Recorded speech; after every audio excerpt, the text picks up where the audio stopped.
To understand the plight of the American middle class today, you have to understand that an actual crime has taken place. The middle class isn't dying today because of a random financial crisis in 2007. Maybe George Bush had something to do with it, triggering a deep and long-lasting recession like 1928. No. I mean, all that happened.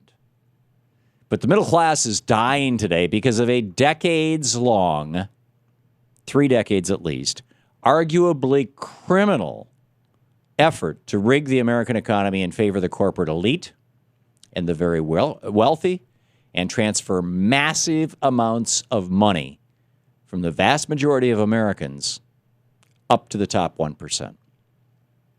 We're now in the final stages of this effort, what I call the cancer stage of capitalism. And more Americans are waking up to what's really happening.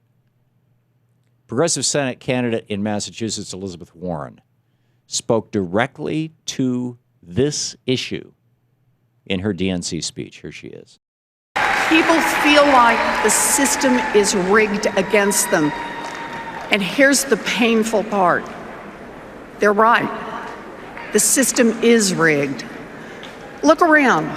Oil companies guzzle down billions in profits. Billionaires pay lower tax rates than their secretaries. And Wall Street CEOs, the same ones who wrecked our economy and destroyed millions of jobs, still strut around Congress, no shame, demanding favors and acting like we should thank them. Does anyone here have a problem with that? Yeah, I do. Elizabeth Warren is really one smart woman. And like other smart Americans, she's wised up to what's really happening in our nation, which is the outright theft of the wealth of the middle class and the passing of it along to the top 1%ers. In a recent article published for Alternet, David DeGraw, another smart American, highlights each incident of theft against the middle class by the corporate elite. There's the Reagan tax cuts and the destruction of labor unions beginning in the 1970s that has fueled an enormous pay gap between CEOs and workers, so that 32 years ago when Reagan came into power, CEOs made 25 times more than their average worker. Today, 500 times more than their average worker. Those same policies, 32 years of Reaganomics, have resulted in the top 1% seeing their share of national income triple over the last 3 decades, while the bottom 90% have seen their share drop by 20%. Years of lobbying and outright bribery have rigged the tax code against working Americans, forcing them to pay a higher tax rate than members of the corporate elite like Mitt Romney and Warren Buffett. And not only that, those higher tax rates paid by working people, they don't flow through the coffers of government to be reinvested to help the working class with things like better social services or better education or better infrastructure. Instead, that revenue is going straight to corporate treasuries in the form of bailouts to Wall Street, tax subsidies to the oil industry, and giveaways to the for-profit health insurance cartels. For instance, the Wall Street bailout financed by taxpayers like you and me led to banksters getting paid more than $150 billion in bonuses just in 2009. While that same year, we, the taxpayers, lost 25% of the value of our 401ks. That same year, the richest 400 Americans, 400 people, increased their wealth by $30 billion, giving them more wealth than the bottom 155 million Americans combined. That's about half of America. As DeGraw points out, had our taxpayer money been invested in job creation rather than passed out as Wall Street bailouts,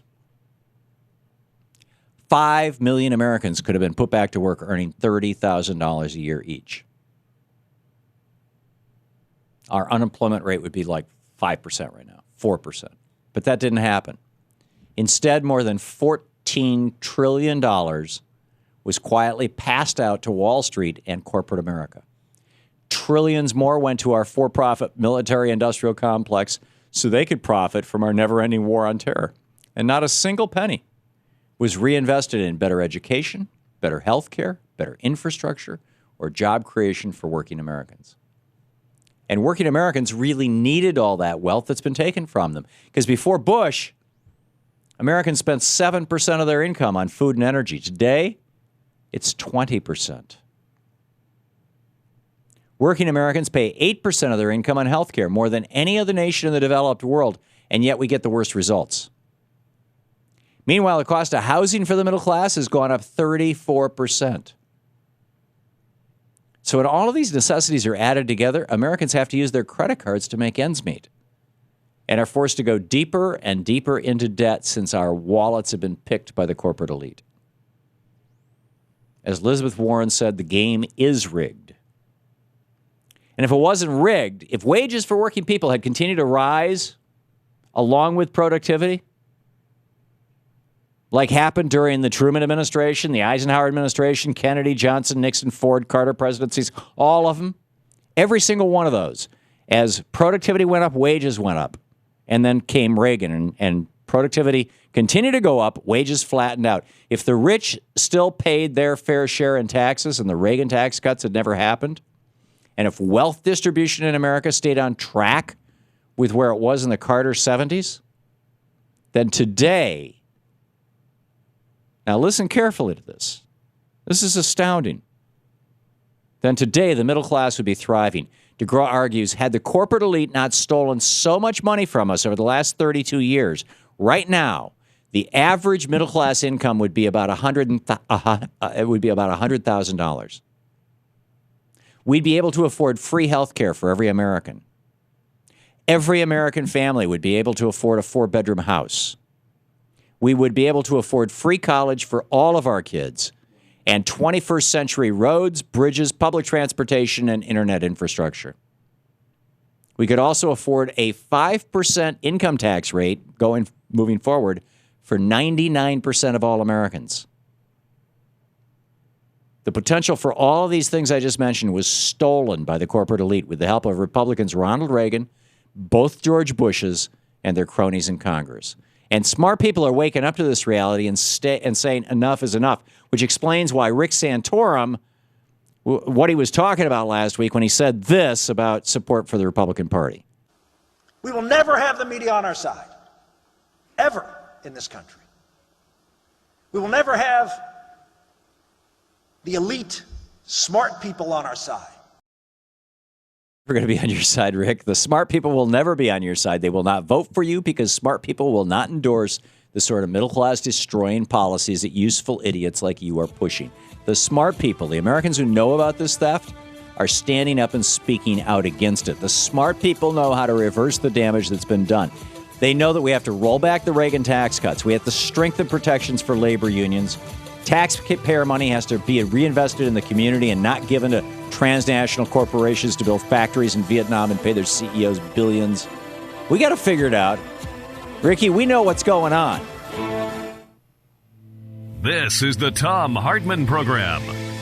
It's just incredible. What has been stolen from us? Free healthcare, free college, cheap renewable energy. At the very least, all of that has been stolen from us with 30 years of Reaganomics.